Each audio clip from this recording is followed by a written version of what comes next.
Oh, hello, Studio 108 community. I am so excited to sit here today. It's kind of cloudy and dreary out. I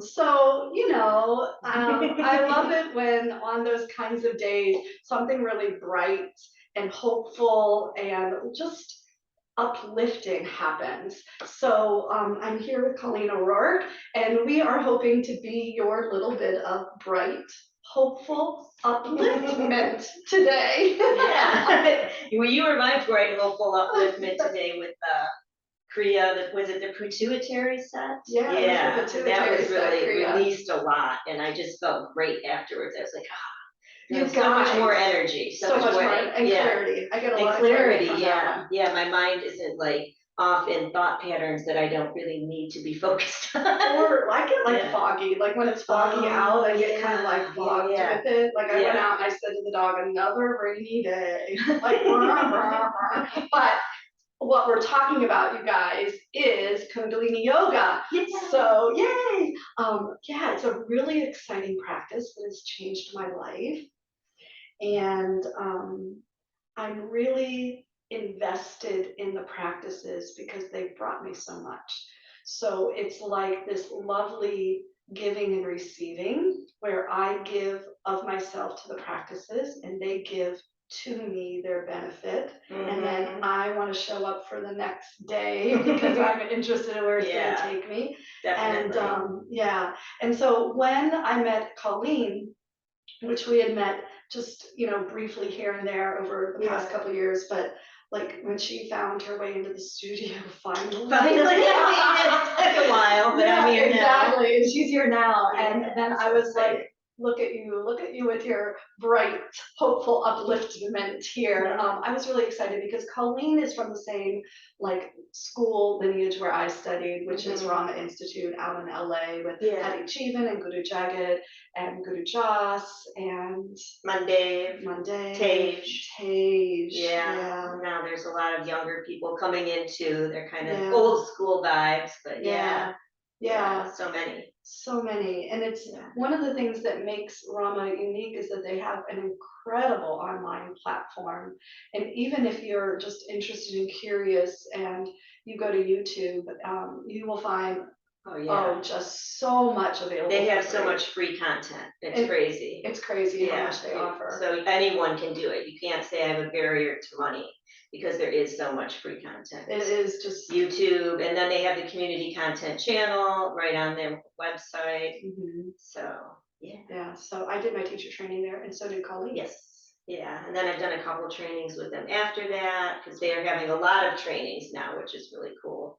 I think the next one is Meditative Mind. The Meditative Mind, I did the Wisdom Body last year, 2 years ago maybe, and then I think last spring I did the parapsychology of the moving thought form. Oh, I missed that one. So that I got was the 10 bodies cool. and I got the archive. And one thing that I loved were all the business school offerings. Oh, I've done a couple of those, Super good. And the other cool thing is if you do one of the trainings, you have it forever. So maybe I don't have a business yet, but I'm like, oh, now I'm starting one. I can go back and review the trainings. And I think that what is so interesting in this Kundalini Yoga experience is how it really does shape your personal energetic capacity. So it's like you can learn the skill sets, the facts, the things out of the book.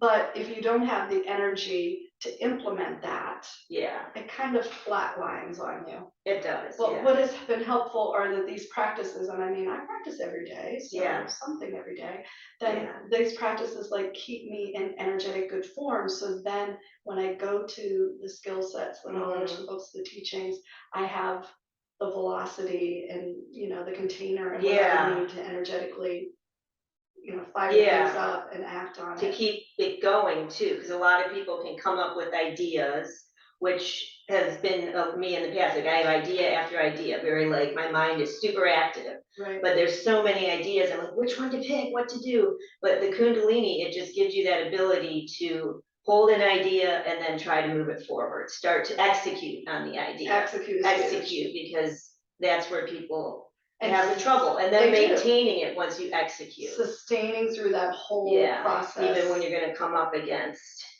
you know, blocks or these types of things. And Colleen and I were talking about like that whole idea of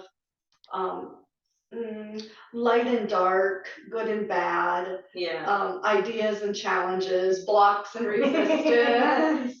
Resistance comes up a lot, that's for sure. Yeah, and the light and the dark, I mean, it's a polarity planet, as they say, so you're always gonna have both. So you gotta, I guess, try to work with it. I think what's like the Vajra way, if you're going into kind of a Buddhist philosophy or way of doing things where it's not a good or a bad, the energy, even though you could say it's light or dark, positive or negative, it doesn't mean good or bad. You can take any of that energy and use it. And I know Guru Jagat expressed that all the time. She would just take whatever was coming at her, you take that energy and you find a way to use it for your benefit and the benefit of the community and the world at large. So 100, and that's really the wisdom. Cool. Yeah, that is the wisdom. Because when you think about it, the densest energy on the planet is like the earthly energy. Like the earth takes all of our really dense energy. And does magical things with it. And does magical things with it. I mean, if you look at, the simplest thing, as we were talking about earlier, from the dark soil, all of a sudden the little green sprout comes up, and how amazing it is that then each one has its own color.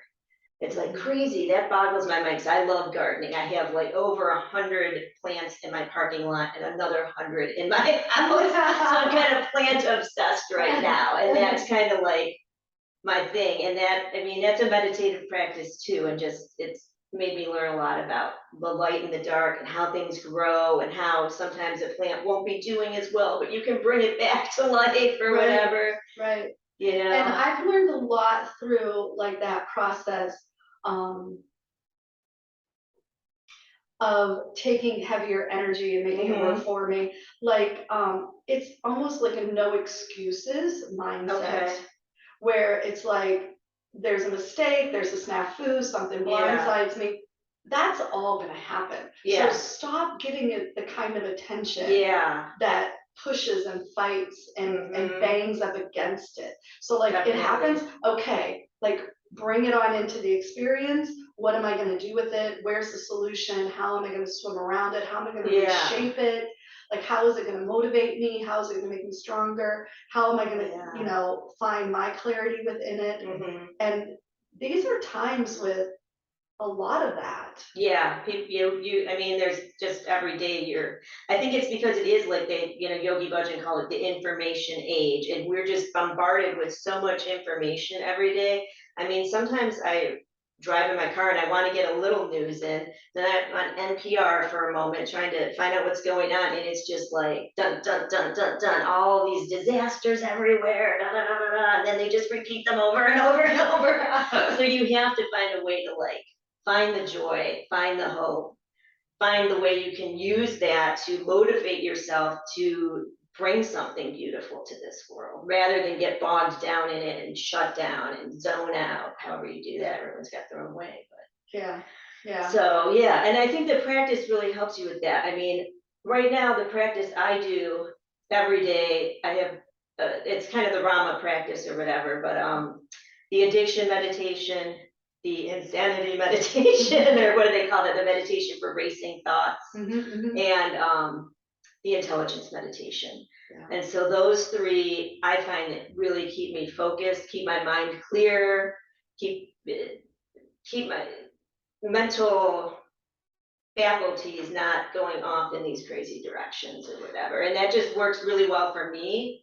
But you have to find what works for you. Well, there's like 8,000 practices you guys. There really are 8,000 practices. And honestly, like if you kind of get lost in this and that, just come to class and we'll start with that. But I will say, like they did the intelligence meditation starting in 2019.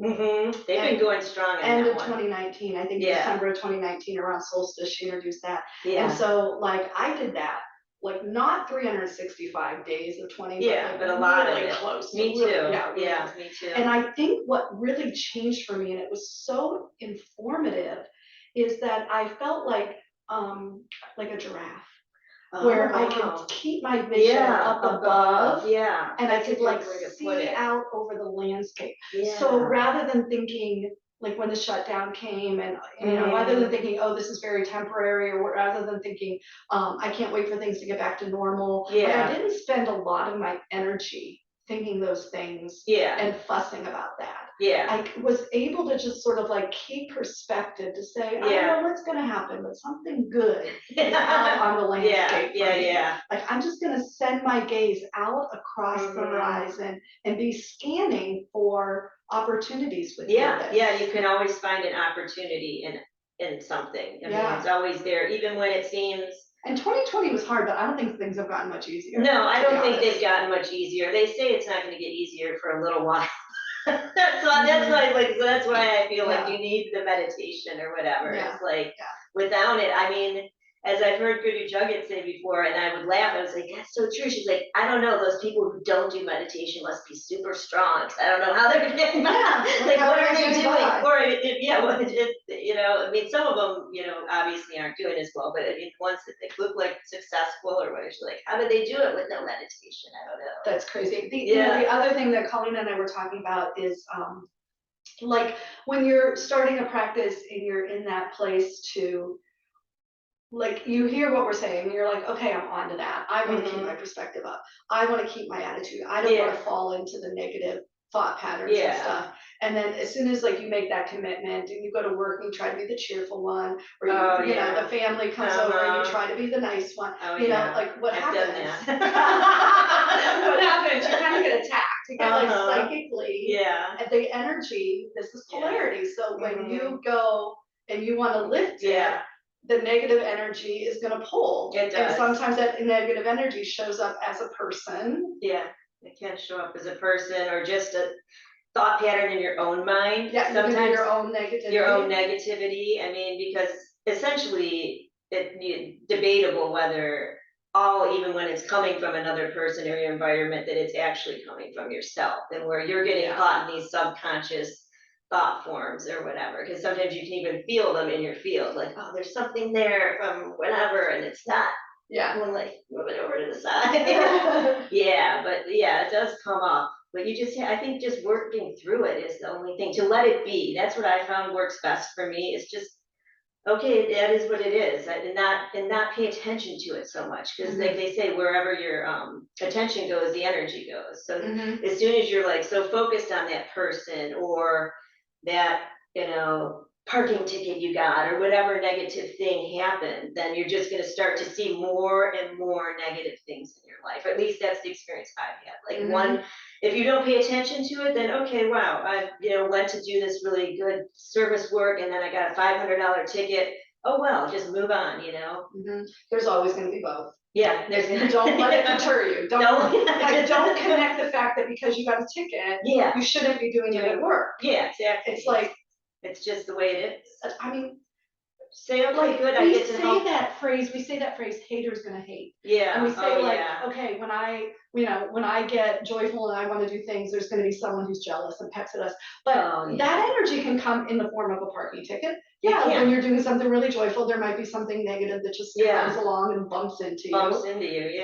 And we just have to be soldiers about it. Like really strong soldiers, which is because that's the reason why a lot of people don't become leaders, or people that maybe naturally have a greater compassion or this sensitive nature, you could say, and they're like shying away from it. I know I have in the past, because you know that there's going to be people that are going to be like, you suck, I don't like what you said it wrong, or you're like, but you have to just become strong enough. And that is one thing the practice gives you, because you work on this auric field so much, you work on your subconscious mind so much, that you start to have that, like, okay, I'm who I am, and I'm not so concerned about people pleasing or what other people think. Oh, this is so rich, because we have a lot of people in the yoga community that are highly sensitive people. Yeah, definitely. Right? Like, I mean, I'm sitting here because I'm a sensitive person too. Yeah.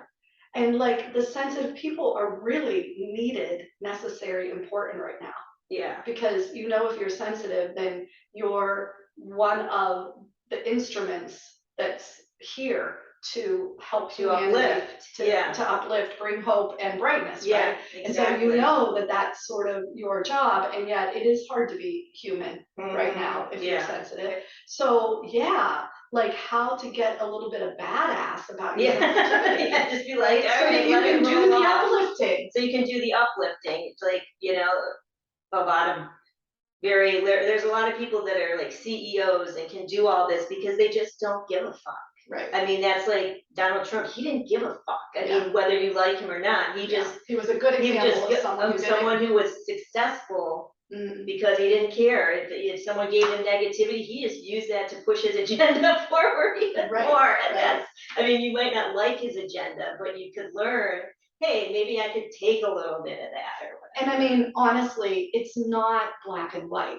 No, so it's not like the badass people are the bad people. No. It's like the good people need to learn how to be badass. Yeah. So that we can have a kinder world and a well, more sovereign world. Yeah, because you can go into like, you know, everyone talks about toxic, or toxic masculinity, but you can go into a toxic femininity where you're just like overly sensitive and you can't do anything, and you know, or you're just using your emotions to manipulate or this type of thing. So it's good to find a balance of the masculine and the feminine within yourself, whatever gender you identify with. Yeah. You know. And to be honest. Yeah. Right? Like really self-aware and honest. Yeah. And to be honest with yourself when you're fucking up. And say, okay, I can just move it a little bit this way and I'll be, you know, out of this dark space into this other space. And because everything's moving so quickly right now, I found personally when I get into a dark space, if I make a little effort, if I do some practices, if I come to some classes or something, I can be out of that space in 30 minutes. It's crazy. You're like, whoa, whereas before it'd be like, okay, it's gonna take a lot of work and I'm gonna have to talk it out with everyone because I got mad about this or whatever. But now it's like, I have to tell you, I have a theory about this. Okay. I have a theory that a lot of us are here with this kind of dark space experience because we're processing for the collective. Yeah, I feel that. Yeah. And definitely. Like maybe we don't need to take it so personally. Yeah, because you're very sensitive or a person is sensitive, they're feeling the panic of society, the anger of society, and it's coming through them and you don't realize it's not yours. Which is another thing to remember, not to take on stuff that isn't even yours. And thank you for processing it. Yeah. Thank you for processing. Don't hold on to it. No. Let it move through you, and thank you for processing it. But I think that that's made a huge difference for me, and why I'm so committed to the Kundalini practices is because they help me be stronger, more badass about the good I want to be. Exactly. Yeah. And we have so many like culturalized beliefs about rich people being the bad people and poor people being the good people. I mean, and I don't want to charge money. It's just an unfortunate program. And like I don't want to charge money for what I'm doing because you know I'm nice and yoga should be free for everyone. And it's like, you know, like it's just you gotta get not functional. You can't. Yeah. How can you run this business? You gotta pay the bills. Yeah. Keep the lights on. And I want to help a lot of people. Yeah. And I'm going to help a lot more people if I can like sustain the building and the whole experience for people. Exactly. So, and myself. Yeah. Like the people that want to come here, they don't want me starving. No. And scared I can't pay my mortgage. Right? Exactly. Walking because I couldn't afford my car. Yeah, you're just like. Yeah, they want to be in exchange for things that uplift all of us. Yeah, and, definitely. Yeah. Yeah. So, like when I work with yoga teachers, you know, that old imprint of yoga should be free, or you know, in the Kundalini tradition, if you don't pay for your practices, you don't get the benefit. Exactly. Yeah, there has to be some energetic exchange. Right. I mean, I heard the story. I'm not sure if it's true or not, but Yogi Bhajan in the early days used to put quarters and pennies out in front of the building so people could pick them up and put them in the jar or whatever where you pay. Yeah. Because he wanted people to be able to pay. Yeah, he wanted them to be able to pay because you have to have some exchange, whatever it is. Right. Right. So it was really sweet at the end of TT. I was trying to think like, what can I take out for my teachers from Ohio that would be Ohio-ish? Okay. So you should drop some comment ideas of what I could have taken. Yeah. But what I took was Ohio maple syrup. Okay, from, like, very Chardonnay, good. right? For some reason in my mind, I pictured maple syrup. Did you? Yeah, That's so good. You're yeah, I was tuned like, in. yeah, I was tuned in. I was like, why am I thinking maple syrup right now? Because I was like, what's Ohio? Buckeyes. Yeah. And then I'm like, that's kind of like football, Ohio. Like, what should Yeah, it be? Like I mean- Erie water? Like, so, so I took out maple syrup, and it was just so precious, Aw. the exchange, Yeah. and how, like, when I gave it to them, how Mhm. very, very blessed and honored they were to Yeah. receive this gift. Oh, yeah, And I definitely. think the capacity, like, I learned from that, Yeah. like, to be gracious and receptive. Mm-hmm. That was Yeah. a beautiful gift they Yeah. gave me. Yeah, To just really, exactly. really honor my gift with Yeah. such a loving reception of it, Mm-hmm. and how, like, that exchange really works. Yeah, definitely. Super Yeah, yeah, sweet. because it is an exchange, and it is like, that's why people bring the teacher gifts and because you receive, as much as you're giving them something, you're receiving so many blessings So or many whatever, so it's blessings. really, I mean, a Yeah. good idea. Yeah. Not Yeah, a bad idea to spend a little money on some maple syrup. Right, I shipped it out. Oh, I that's bought- cool. Yeah, I bought, like, I don't know, well, there were 4 that were leading the teaching. Yeah. And then I think I shipped out 5 or 6. Okay. I so shipped it out to extra. my son's house. Oh yeah, because I know I have to tell the whole story, right? Yeah, yeah. Everybody's dying to know about my maple syrup. But I shipped out 6 of them, so Yeah. I shipped it out to my son's house in Mhm. Pasadena. So then I gave one to him, and I gave one to the Airbnb hostess Oh, who I that's had cool. gone to, because I had gone 3 times. Yeah, so nice. The 3 weeks, and then I gave one to each of the teachers. Yeah. And I was so glad it didn't break or leak or anything. Oh, or that not is safe and good. sound. Yeah. It was really good. Yeah. Yeah. My daughter and I brought Guru Jagat some original artwork from a local Cleveland artist. Oh, once. that's a nice idea. Yeah, yeah, she does love art. It was like a kind of a female figure and like maybe a portrait kind of it. It's artist that I'm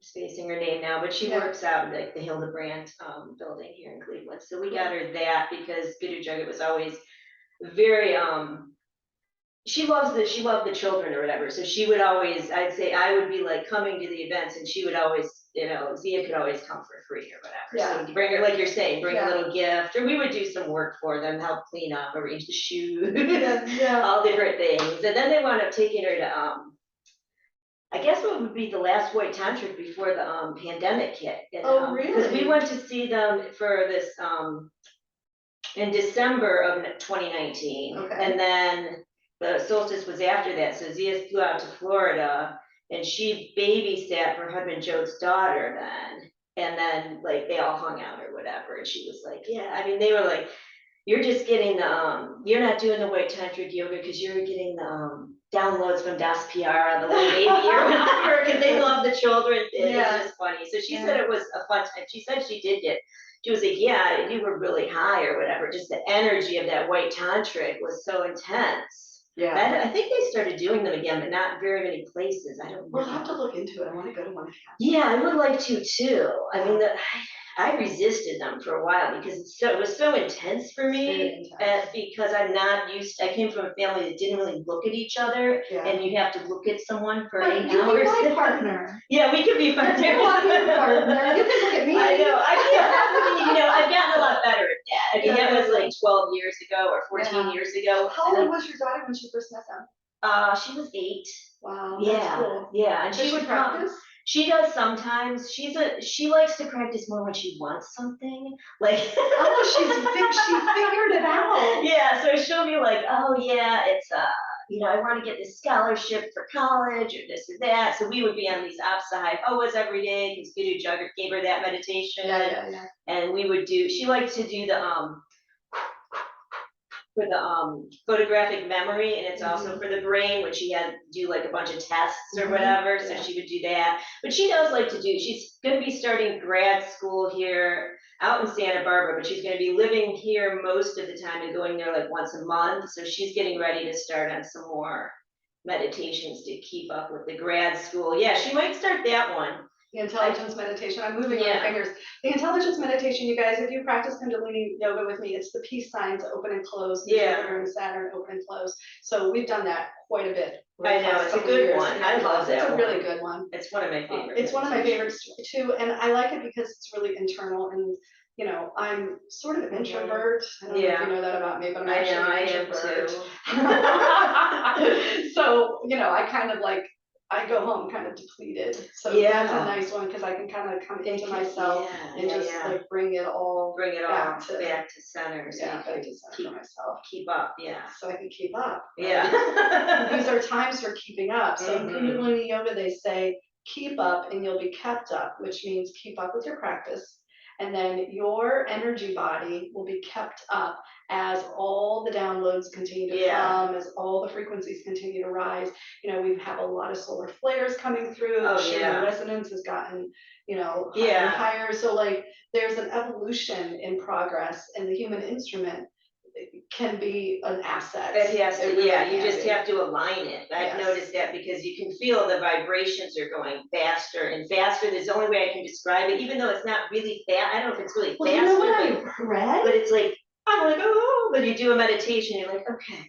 Yeah, it's all right. I can integrate and organize. Yeah, I can get your nervous system can balance it out, the intensity of the upgrades. And I really feel like that's why so many people are coming to yin yoga and restorative yoga and the sound baths, because they know a lot of people love that. They know they need the down regulating things.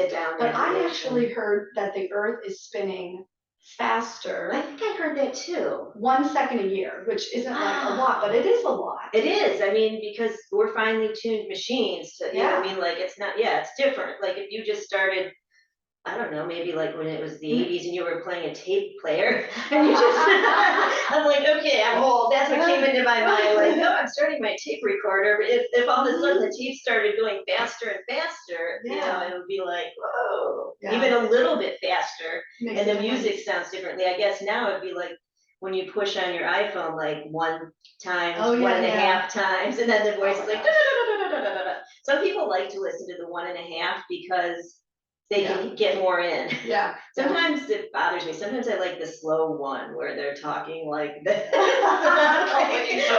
okay, that's kind of mellow. So I wonder how many people are going to experiment with our podcast. Yeah, you have to listen to us and slow down. You can or listen maybe to they'll us listen to us and fast now. They're just like, whoa, they're really amped up. Yeah, I don't know. We need to be dropped down. I know. Awesome, awesome. Well, I want to point out, you guys, that I'm going to Sedona with the retreat. I'm leaving on September 20th.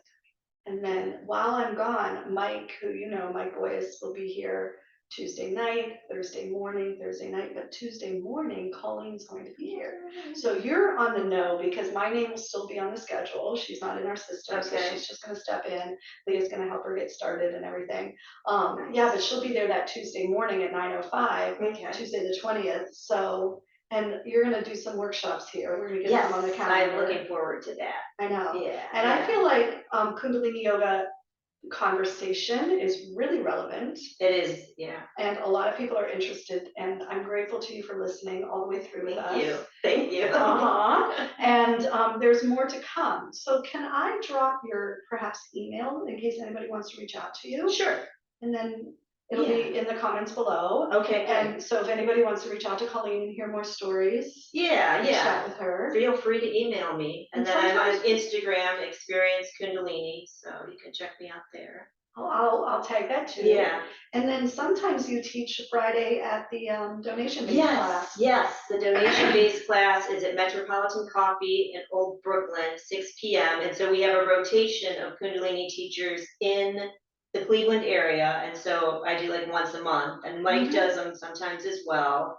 And it's by donation. It's a beautiful space. I don't know when you're putting this out, but this upcoming Friday, we're having a vegan, nut-free potluck afterwards. Oh, cool. So Oh, nice community. Have a little. It is a very beautiful place, you guys. And Brooklyn isn't so far from the studio here, so I've been a few times. The floor is beautiful. It's really pretty. It is really pretty, and it's just we're just trying to bring more people to experience Kundalini, as I like to say, and just build the community. And so that's kind of the effort of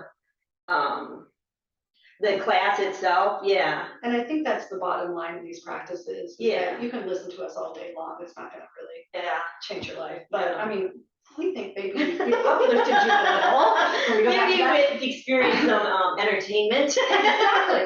But I mean, if you can come and experience the Yeah. practice and then decide for yourself, is this That's helpful it. for me? Does this put me in a better place to have a Yeah. better day? Yeah, And it's that simple, one good day at a time. yeah, one day at a time. That's what they say. Yeah. So yeah, thank you so much. Satnam. Satnam means Yeah. true name, and that's a greeting and a blessing to all of you, and to you, Colleen, future Satnam. Satnam. Thank you Have a so blessed much. day.